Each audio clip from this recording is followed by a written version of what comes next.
Hello, everyone. Welcome to our Java Networking Building Client-Server Applications webinar. Thank you very much for taking the time to take part.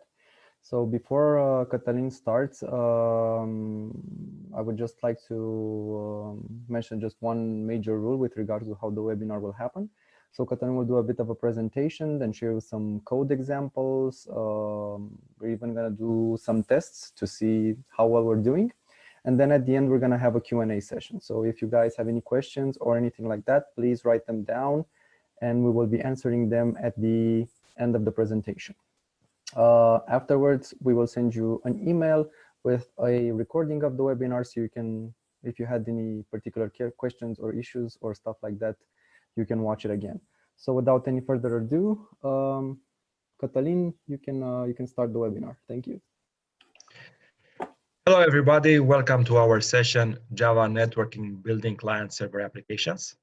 This is continuing our previous webinar about TCP sockets, Java Networking TCP sockets. So we are going to quickly review a few things just to make the connection between our previous webinar and our webinar from today. We remind how the network works.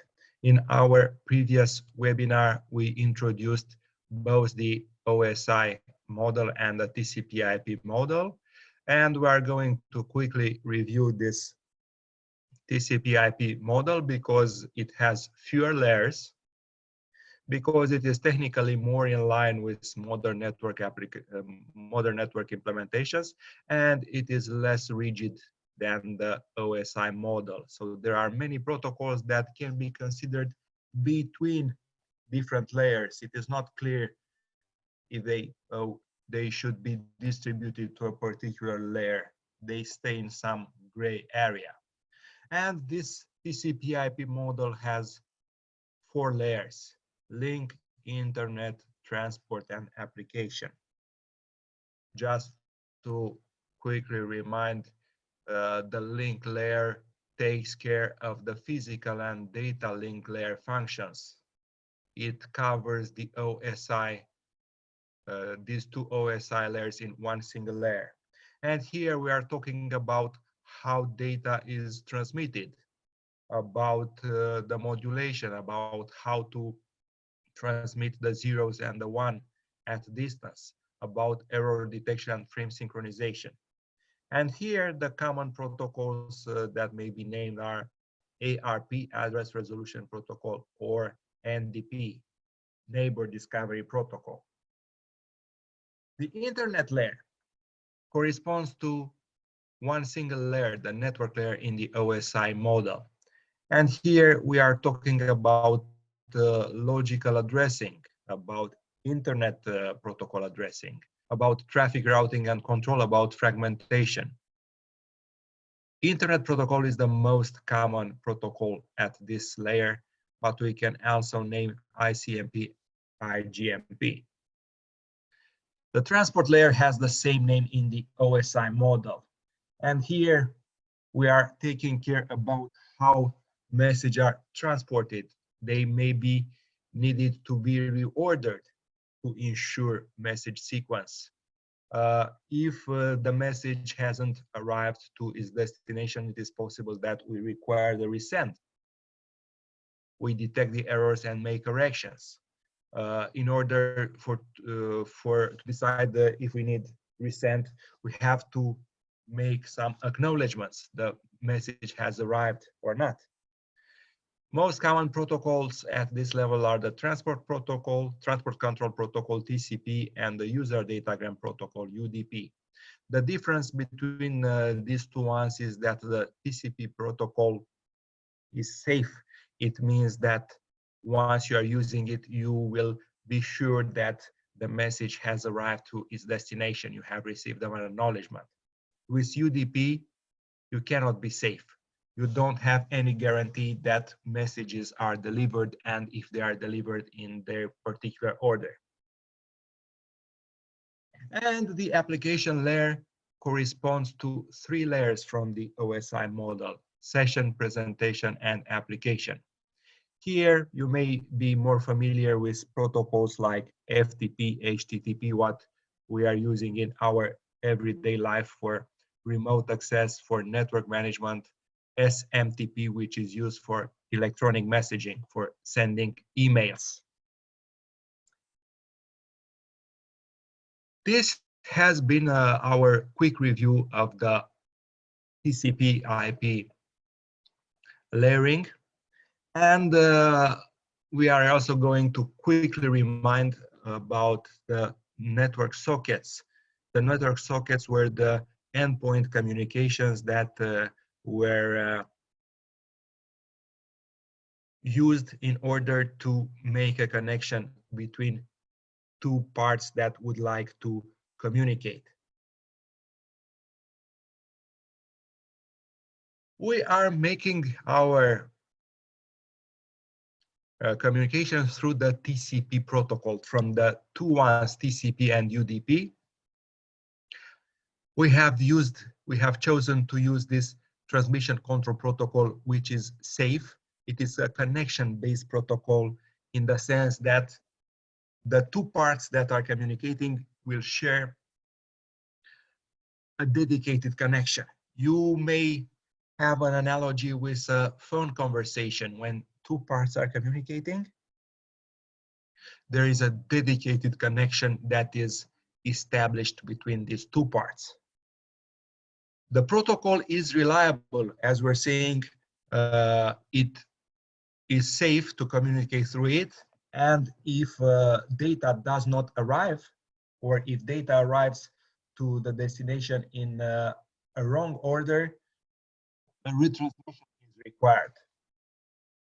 So this point-to-point channel between the application is safe for the reliable communication. This is how the communication between the server and the client look like. Let's make here, I will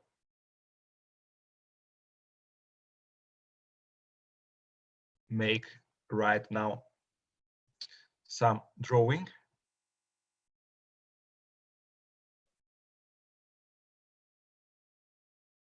So you can imagine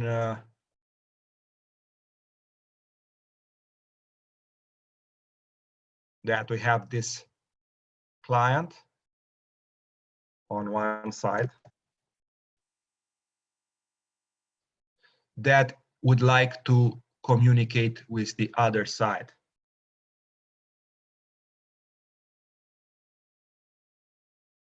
The server.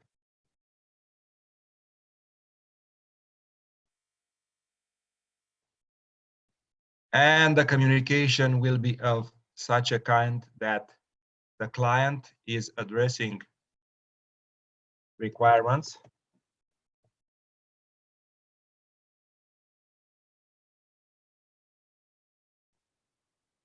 and the server is answering.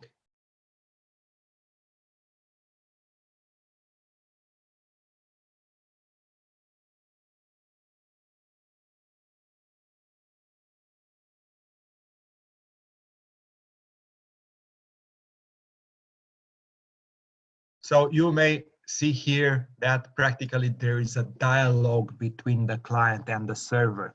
And this is how we are going to show what we are going to demonstrate in our particular examples. We'll establish a connection, a dedicated connection between the client and the server. And the client will send some requirements and the server will answer.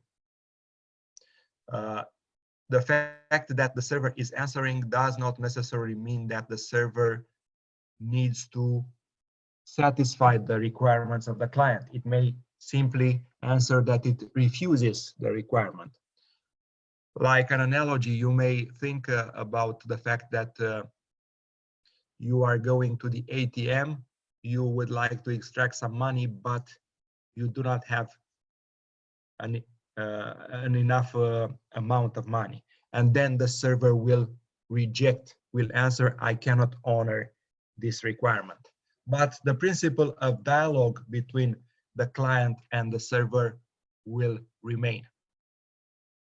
So let me go back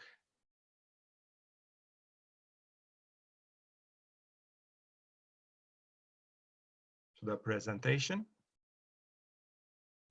So this is a little more sophisticated model of the dialogue between the client, which is on the left-hand side. It may be our browser, and the server, which is on the right-hand side.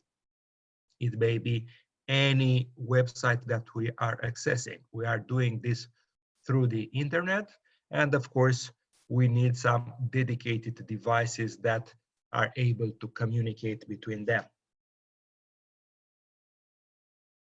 In order to establish this communication, there is a TCP three-way handshake, meaning that the client and server are starting a dialogue. And in order to start the dialogue, they will need to send some signals, some messages between them. The client will say "seen," meaning I would like to talk to you.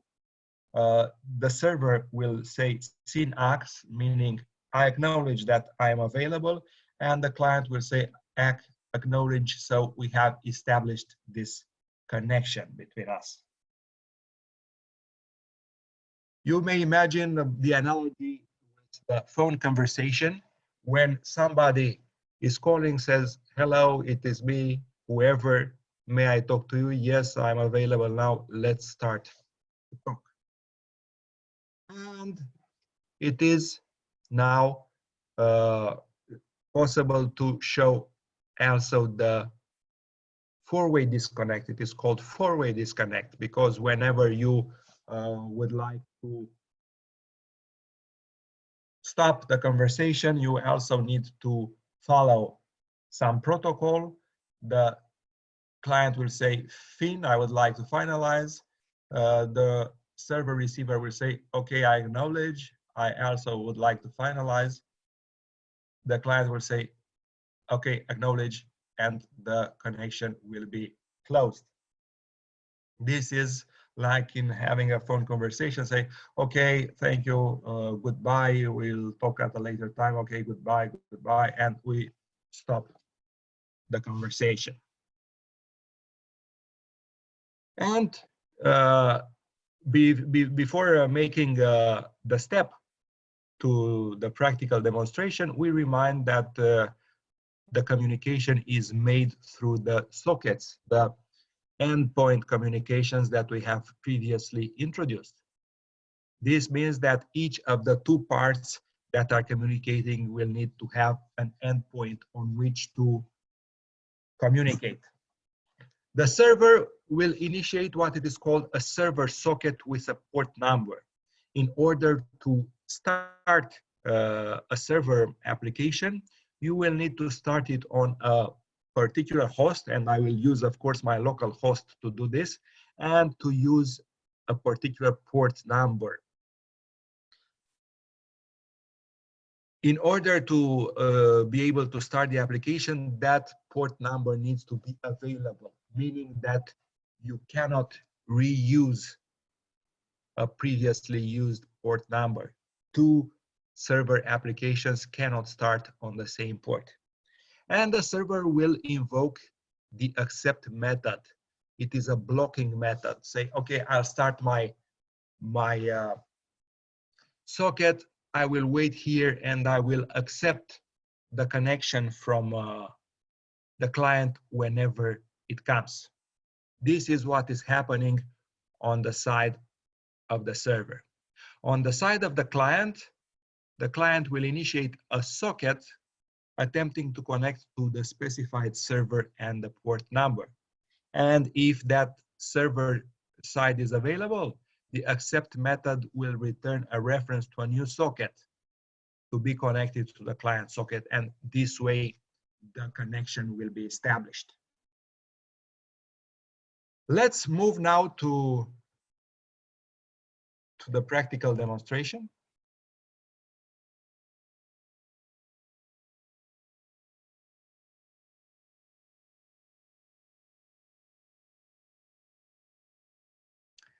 We have here a few examples. We have some very common protocol implement here. We say a greeting server and a greeting client.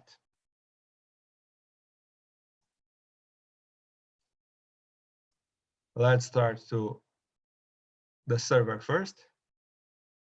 Says here, you see, it is providing some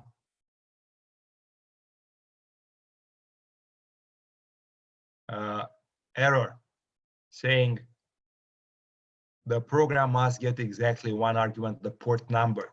We have to start the server. Of course, it will start on the local host, but it will also need the port number on which to run. And I will go here in edit configurations and I will pass, let's say, 8087.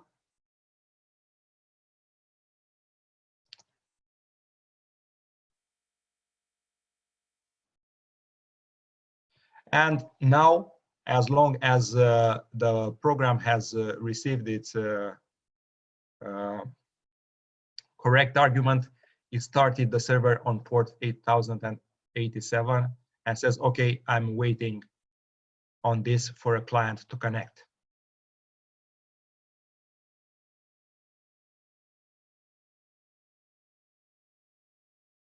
I will show that says socket timeout. Why? Because you see here,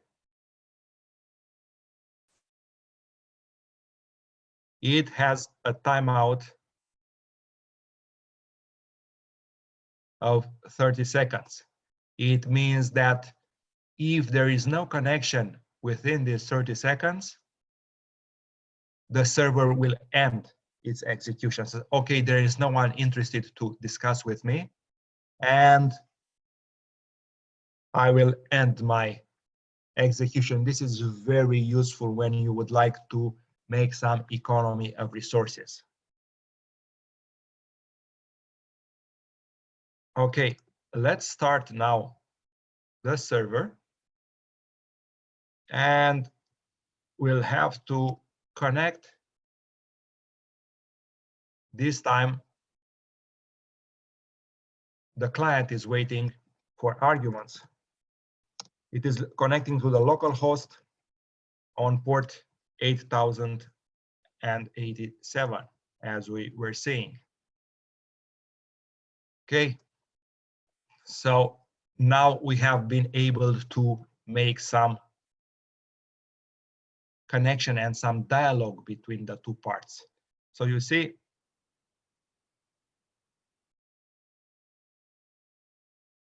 the server announces that it has received the connection from 127.0.0.1.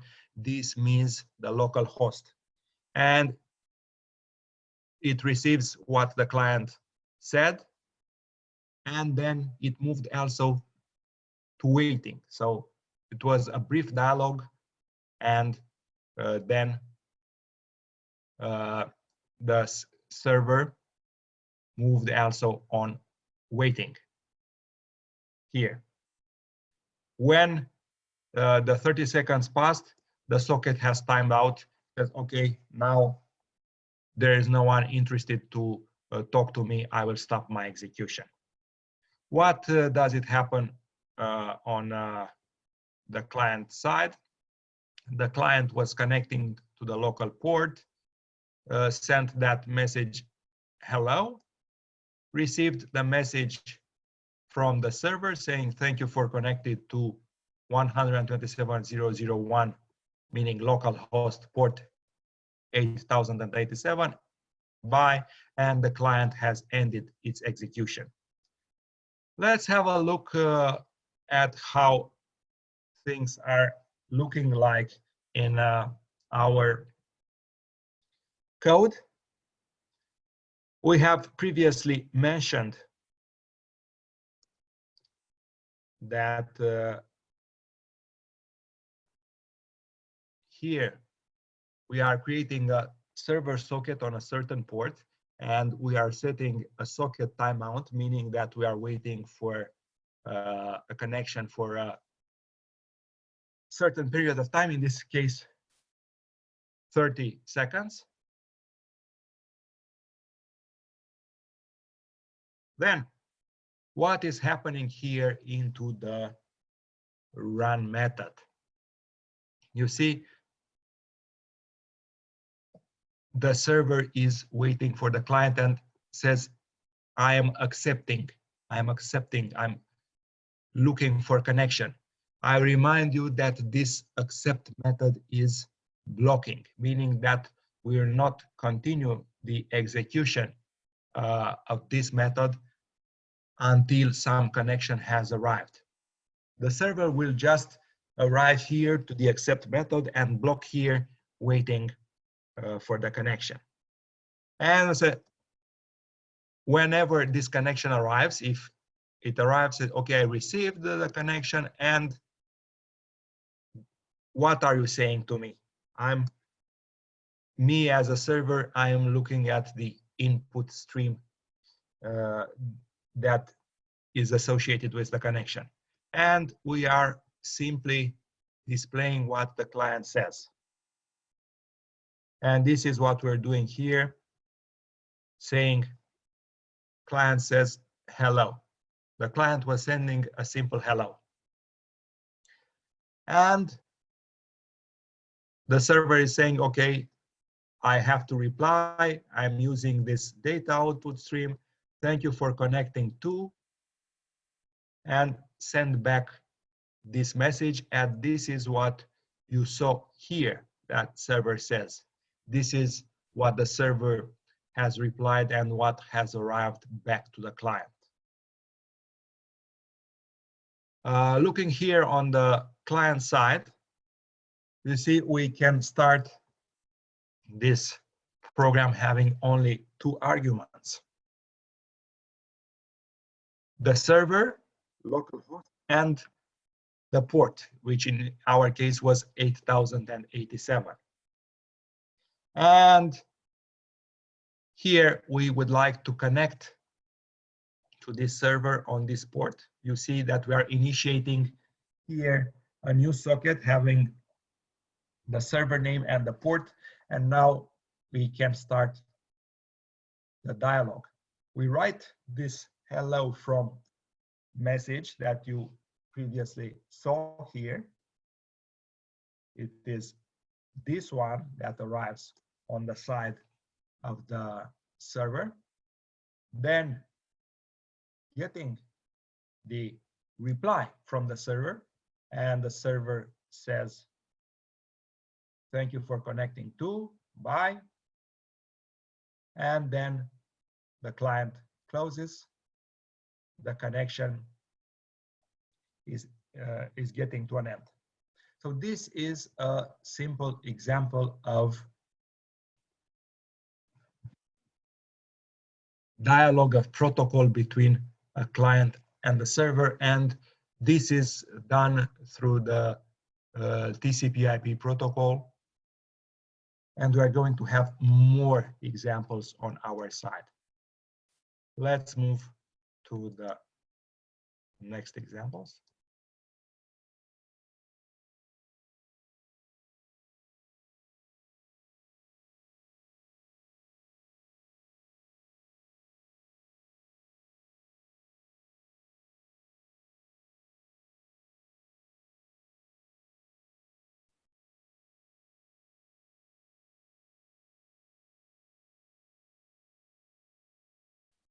I have launched a poll now, just to keep in mind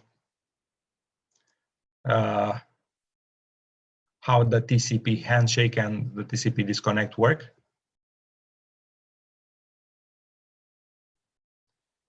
I will look now to the next examples. This is an echo server, echo client. What does it mean? It means that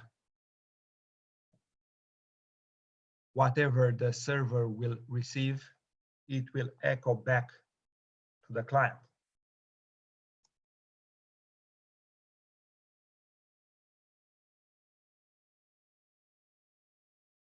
Please, I have launched some first question. Whenever you will be able to answer to them, please vote in the poll. I will start to explain this echo server and echo client. Let me execute it. So our echo server has started now on port 8802.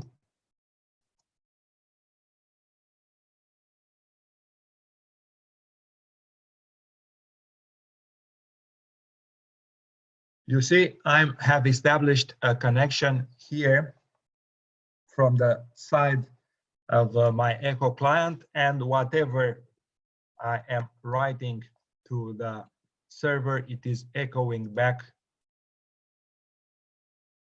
what I have sent to him. I'm asking, are you there? And it will say simply, are you there? Because this is a echo server, and this is how things are looking like. You're just echoing what you have received.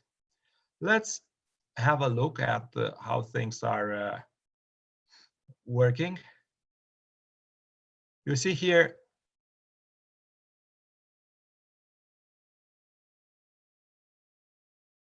that the server is also using the accept method. So this accept method will remain blocked and will wait for the connection from the side of the client. And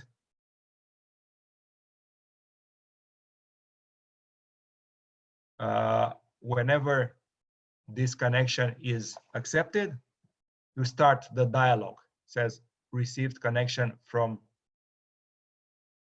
the client.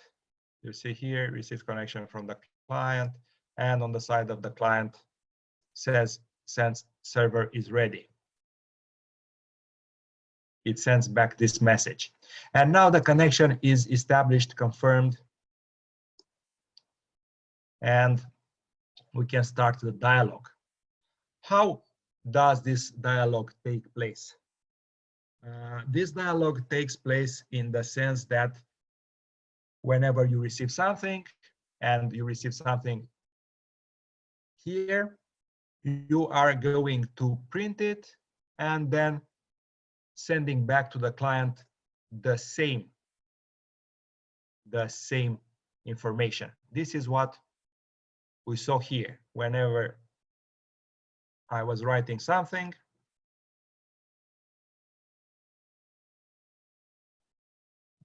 the server was echoing back. And I would like to show a little more. Do you see this second client? No, I think I will. I would like to connect on the same port with another client.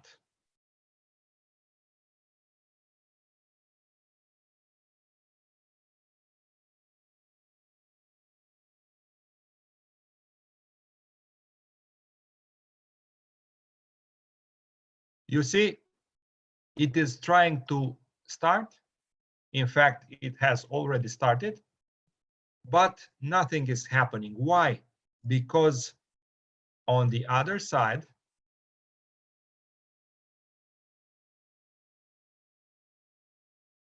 this server is blocked by the dialogue with the client. Let's stop the client on this side.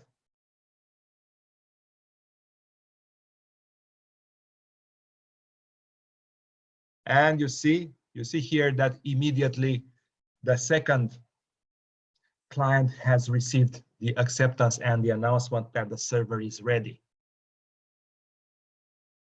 Why? Because remember that accept method is blocking. Now we have unblocked the second client. In fact, it is the only one that can make a dialogue with the server right now. And we are doing the same thing. We are having an echo server and an echo client. Let's go back to our server.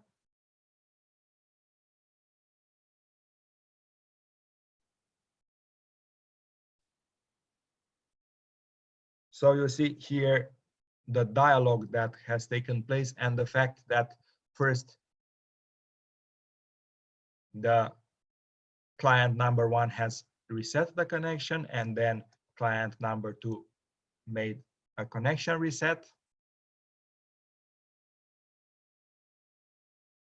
Whenever the client decided to end its execution, this information has been sent to the server.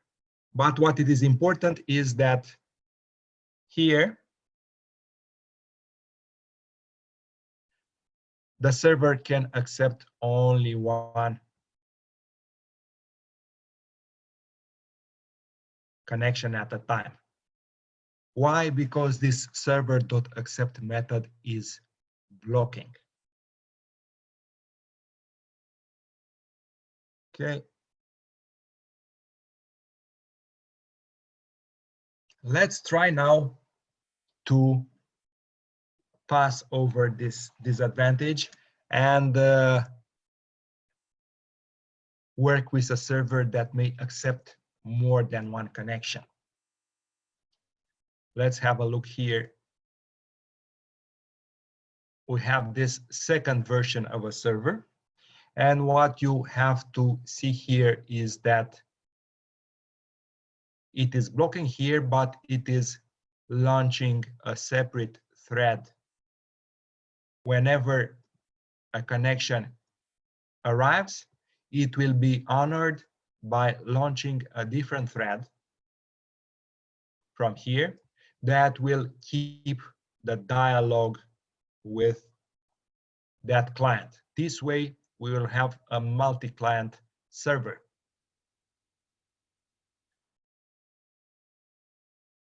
Let's see how this works.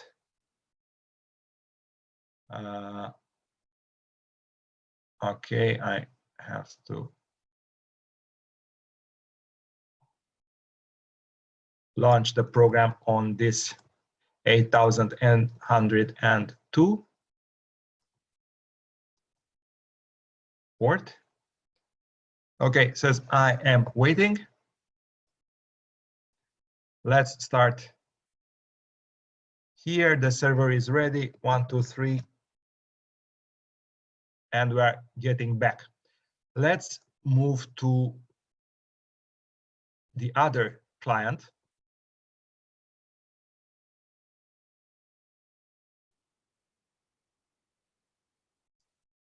You see, the second client no longer blocks. It has immediately received the message server ready, because now the server is able to accept more than one connection.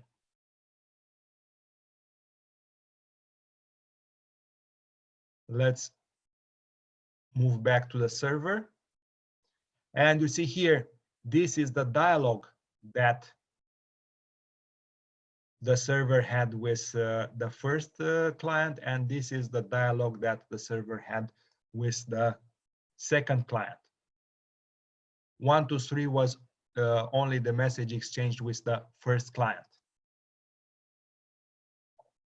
Let's have a new look at how things are looking like. So I was saying that here we have a socket accept that is also blocking, but immediately when you get here connection from the client, you are going to launch a new thread. This is the essential part of our application. This is the essential piece of code. the socket is waiting, blocked, to accept a connection. Whenever this connection has arrived, a new thread is launched. So it is a multi-threading application, and no matter how many clients are coming, they will be accepted, and for each of the clients, there will be a new thread serving the interaction with that client.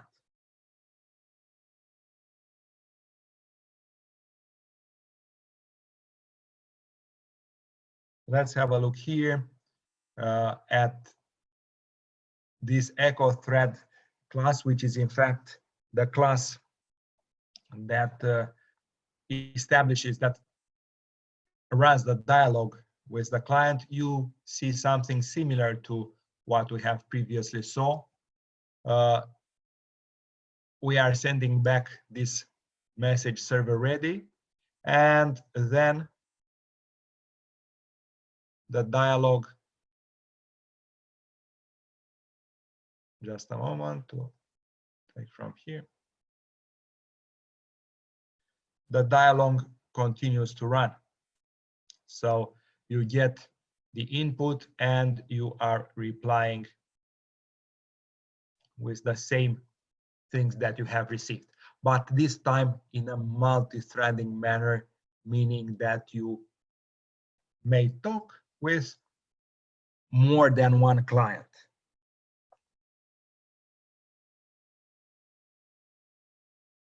Okay, let's stop this, and I will move to the next example.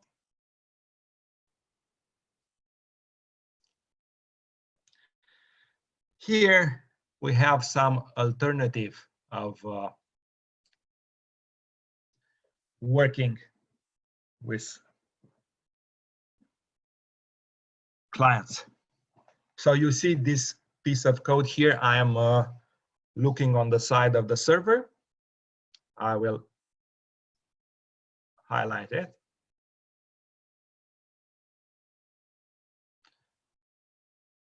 So what we are doing as multi-threading, here we are doing multi-threading in some other way.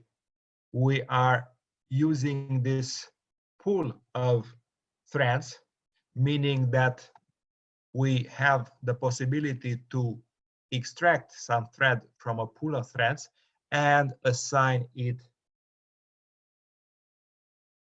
to our client. It means that we no longer create a new thread by ourselves, but this new thread will be taken from this cached thread pool. Let's see how things are working here in the sense of how the things are running. We don't expect changes. So the user will see the same way to interact between the client and the server.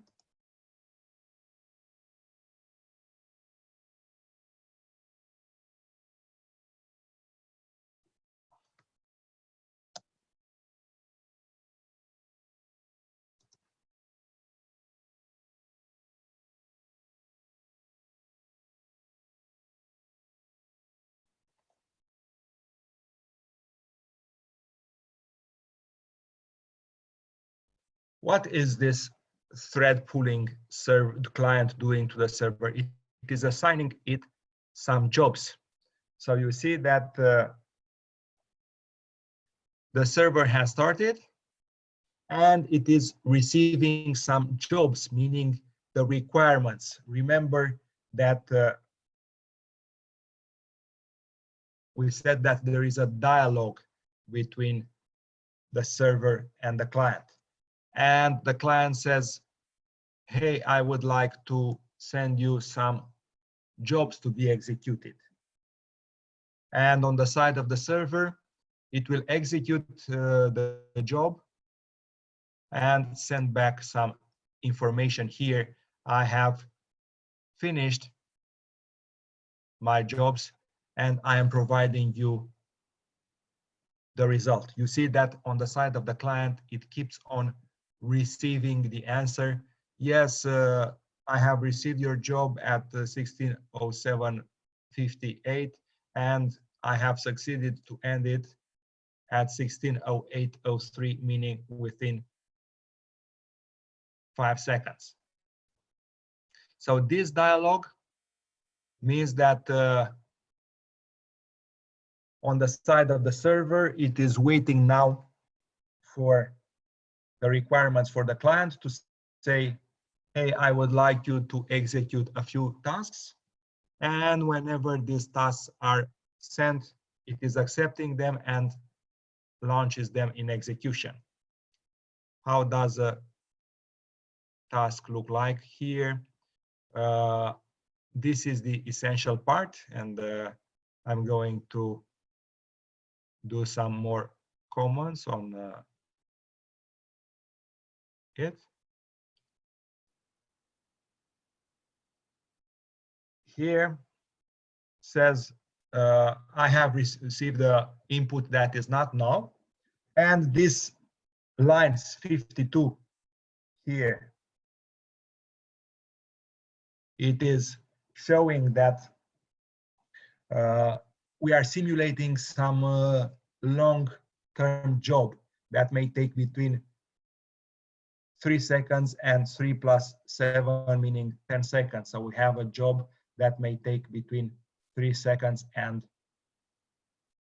10 seconds. And I announce I'm starting my job. Then the server simulates the execution of this job that may take between 3 seconds and 7 seconds. And then it will announce I have ended my job and will send back the information here to the client. Hey, your job has started at, has ended at, so it has lasted this amount of time and now it is ready. So it is like assigning, you may think about the server like some worker that is waiting for a few clients, and the clients come and say, okay, can you please fix this and that, and say, okay, I will start your job and I will let you know when I'm ready. And we have simulated, and we are going to go back to this dialogue between the server and the client. We have simulated here an amount of 20 jobs that have arrived on the side of the server, and a number of 20 clients have required these jobs. And they have received the answer, okay, your job is now ready. Think about like a shoemaker that is receiving jobs from the sides of the client. They come one after the other and say, okay, I would like you to repair my shoes. I would like you to make me a new pair of shoes, whatever. And each job comes from a different client. Each job may last a different amount of time, depending on its complexity.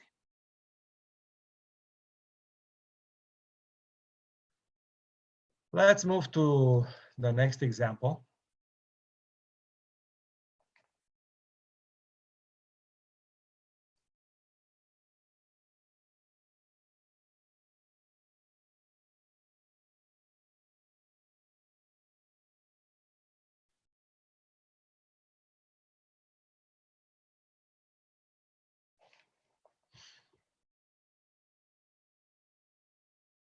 We also have an echo client and an echo server. And this time we would like to do it a little differently. What we saw is that there are some common shapes that the server may have. Common shapes means that the server receives the job. It will start a new thread here to do something, and it will answer to the client. The different part will be separated into this echo handler, In fact, we have declared here some abstract handler class that will also declare this abstract method handle task, and this will be particular to that handler.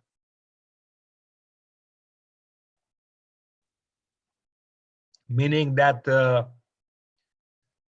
what differs is the way you are treating the job. This is the abstract handler that provides us a skeleton of how things are going.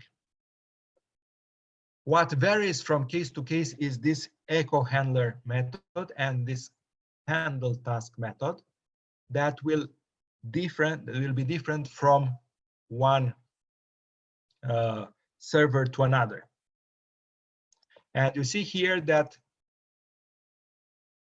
in our echo server, we have generified this TCP server with echo handler. Let's have a look at this pass, you see. So this is the echo handler, meaning how we execute the job. Otherwise, of course, the server will wait on some particular port. The server will have a pool of cache threads to answer to the requirements of the client. But what will different will be this handler, meaning the way how we are serving our clients, which is the effective job that we're doing. And this is encapsulated here inside this echo handler that extends abstract handler. We still have this simple way of working when there is a client asking for something and you simply get the answer back. It is still an echo client and an echo server. Let's start this program now.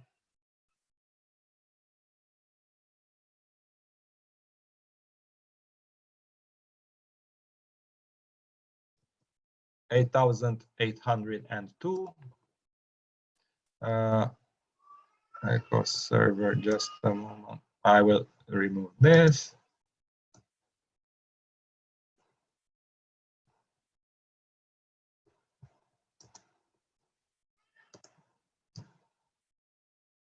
Okay, the echo server has started.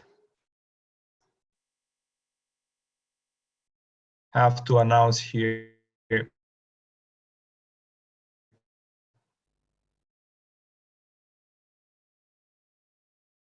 localhost 8,802.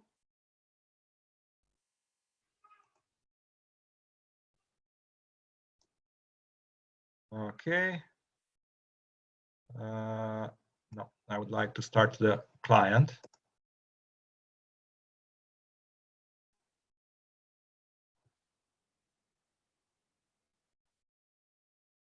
Okay, and we finally have this dialogue between echo client and echo server. Let's see how it works as expected. So we are sending messages from the client to the server, and we are getting these messages back. So you see, we have received this connection from the side of the client, and the client is able to make this dialogue with the server, echoing. The server is echoing what it receives. And we remind you that we have this particular approach that we have generified this TCP server with the echo handler, and this echo handler now encapsulates the logic of the dialogue. What is common in our case is the fact that the client and the server are establishing a connection. The server is accepting the connection from the side of the client. They start a dialogue, but what is particular to any client is the fact, to any server, is the way it is serving back its clients. And this is what this echo handler class is encapsulating. Says here, enter will stop the server. Let's press enter and we have stopped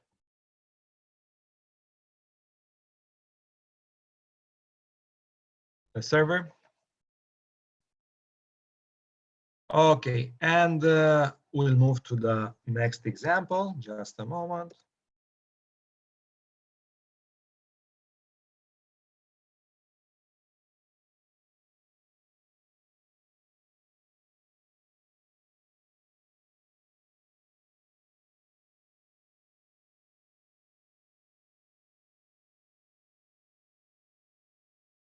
Meantime, I have launched the second poll.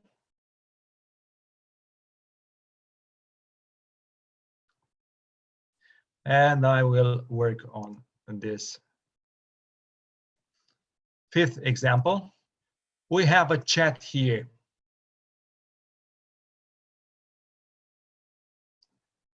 Let's start it. First, we still need to introduce the port number.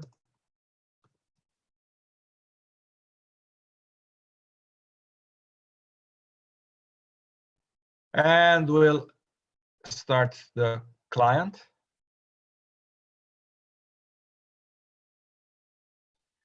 We have to pass as arguments localhost,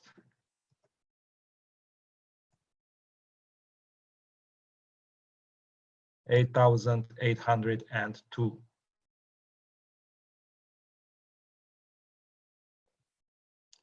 So you see, we have a dialogue.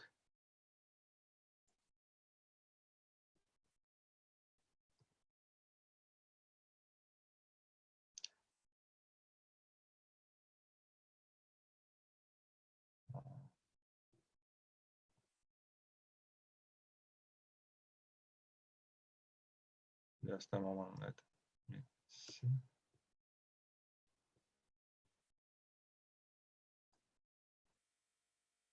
I'm looking to see what.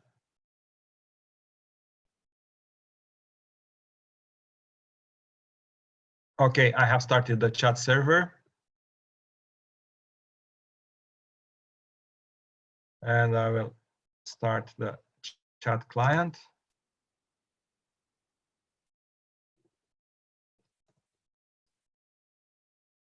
Okay, the server was not correctly started.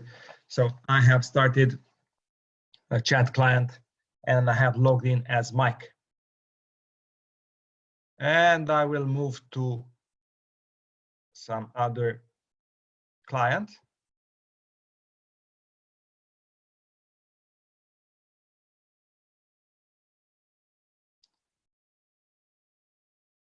Just a moment, please.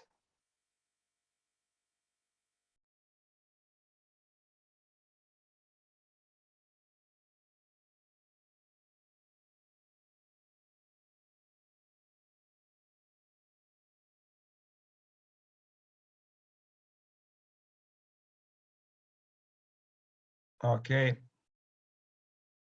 I will log in here as John. And I do have now two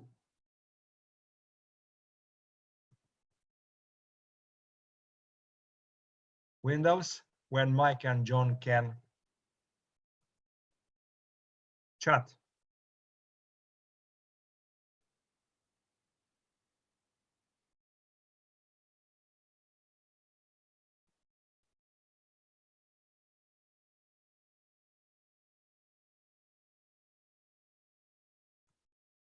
So you see that there is a dialogue between two different chat clients. This is done through the server. Let me have a drawing here. I will erase everything first. So, and I will make some drawing. This is the chat server.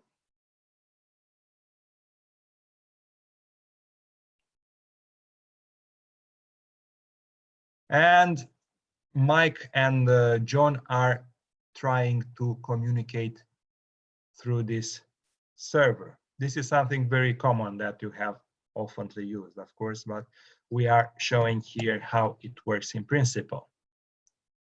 So John will connect to the server and will be able to exchange these some messages with the chat server. On the other side, Mike is also connecting to the server.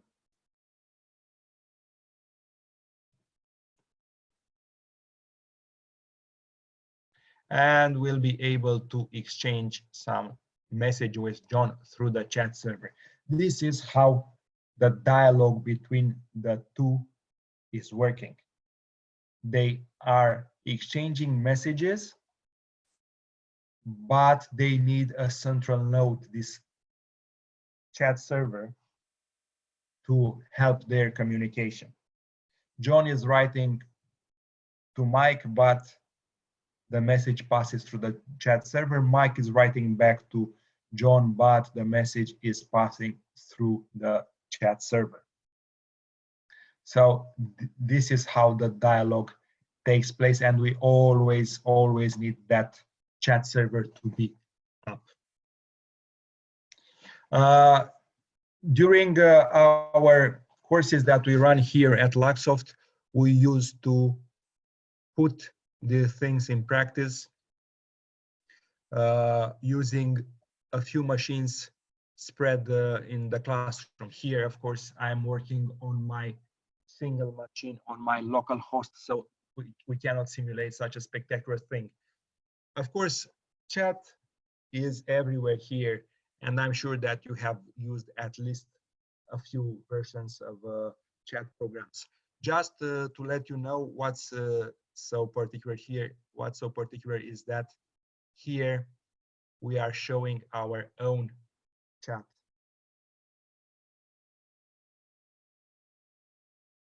So I'm going back here. We are going to analyze a little how things are working.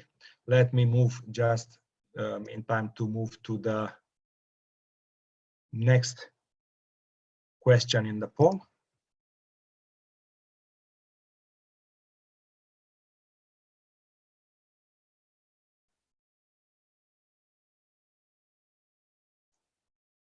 Okay, I have moved to the next question in the poll. So what you see here on the side of the server, we are using this generified TCP server that we are previously using, meaning that we are concerned only with this particular implementation of the handler, of how messages are handled. And what is essential here, you see,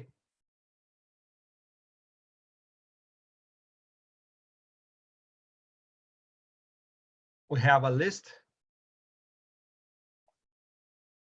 of print writers, meaning the participants to the chat. And whenever one connects, it is announced that that person, in our case, it was Mike and John, have connected, has logged in. And then whenever somebody is writing a message, that message is broadcasted to everyone. So you see that we are sending a message.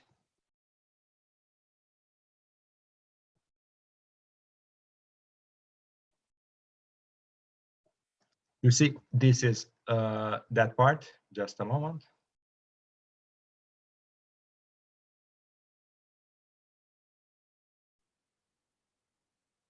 This is that part that we are passing through the full print writer list, meaning to everyone that participates to the chat, and we are sending the message to that participant.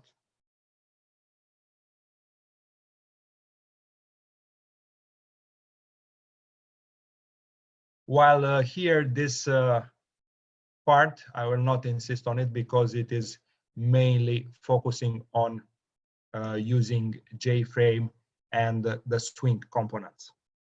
This is what you have seen, like that dialog box,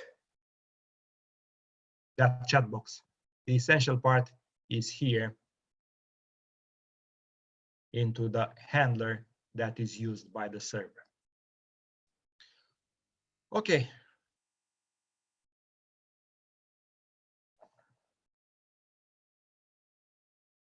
And we would still like to have one last and separate example that I have prepared.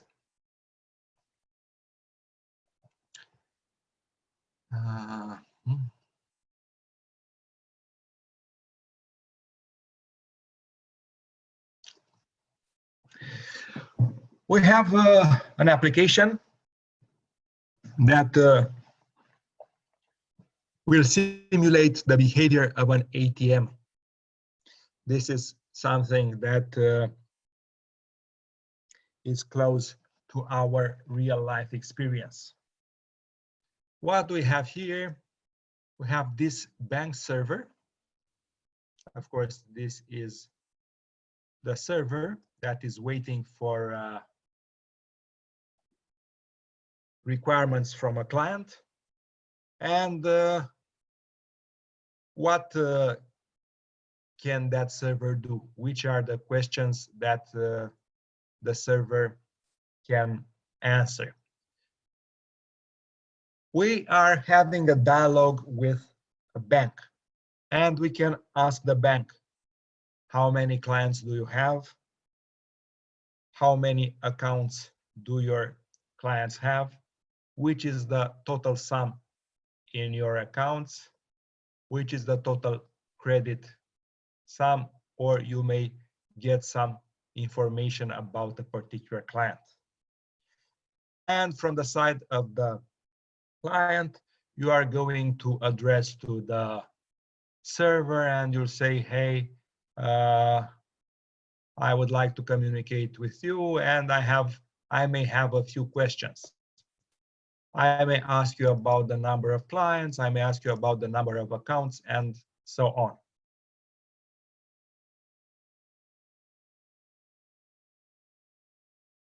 Where do this information come from? We have here prepared a list, a predefined list of 10 clients with their accounts, and this list will be loaded into the memory whenever the server starts.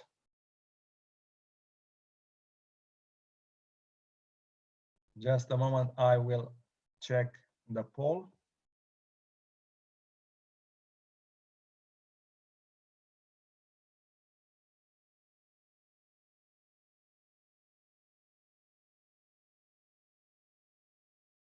And there is still one last question that you are required, please, to answer.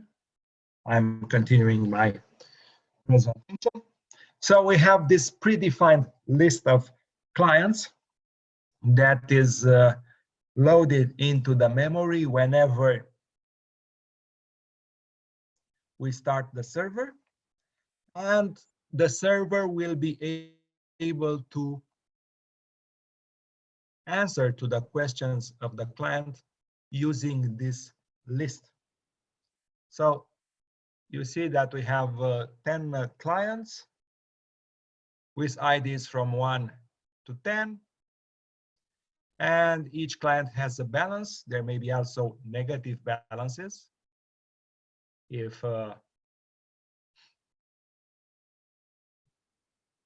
client has consumed more than it has. Let's see how this application works.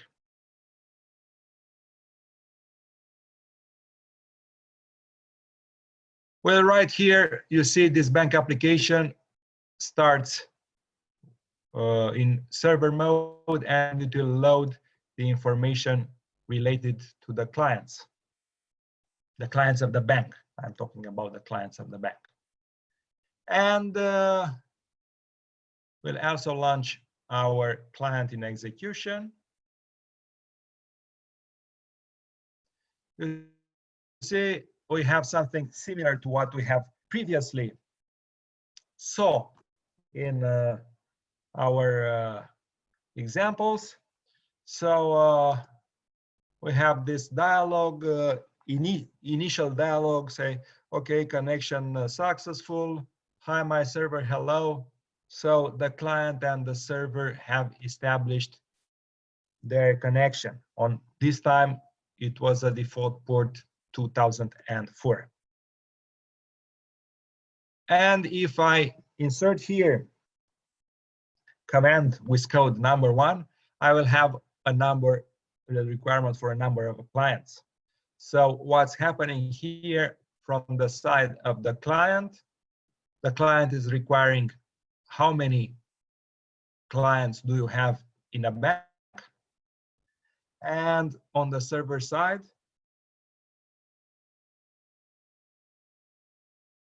it will receive this get number of clients. It will have to calculate with this object bank report the number of clients and to send back this bank has 10. We know that there are 10 clients.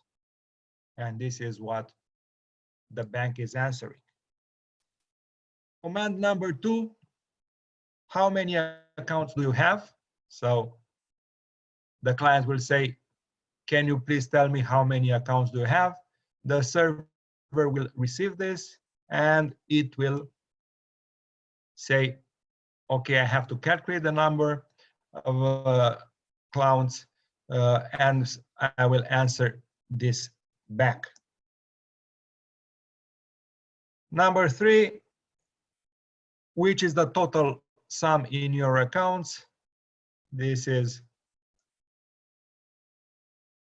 what it is writing here from the side, what is required here from the side of the client, and on the side of the server, it will have to calculate here the total sum in the accounts. And the dialogue may continue like an interactive mode. This is something similar. I was saying something similar to the ATM. However, for the ATM, you are asking only questions regarding connected to your own account. Here we have some information about the overall bank. Let's say 6 means buy. Okay, I have found out everything that I wanted to find out. The client says buy, the server says buy, and the server, even if the client has ended its execution, the server still remains active and say, okay, I'm waiting, maybe some other else will connect. We'll not do this any longer because I think we have demonstrated enough. We have arrived at the end of our demonstration, so looking forward for some questions.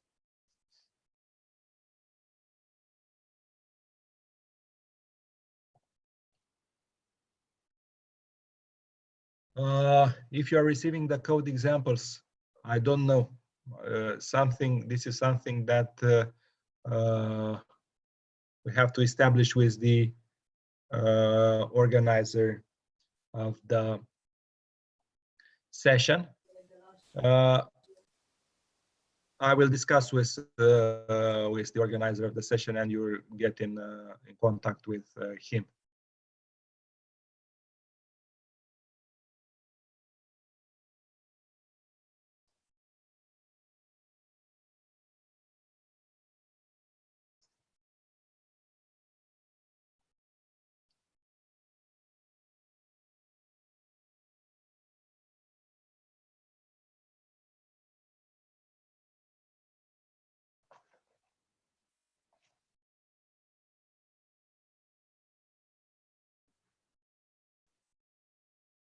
What happens when the client sends a request faster than the server can process them?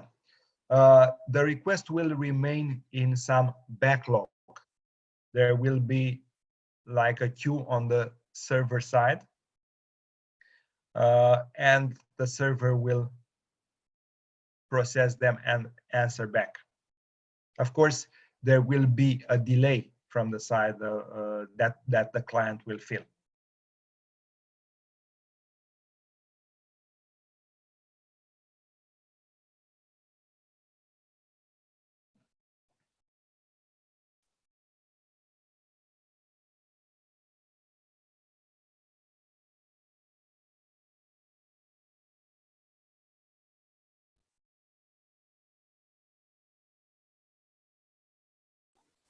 Anything else? So it appears, Catalin, that there are no other questions from our participants. Guys, if you do have any other questions, please feel free to write to us on our email address, and then we can send it to you privately via your email. This is the end of the webinar. You will be receiving the email with the recording as soon as possible. Until then, we'd like to ask you to please complete our feedback survey. It takes less than a minute and it helps us improve our future webinars. Other than that, I wish you all a great end of the week, and stay tuned to our social media channels so you can watch the recording. Have a great day, everyone. Thank you, Catalin. Thank you. Bye-bye.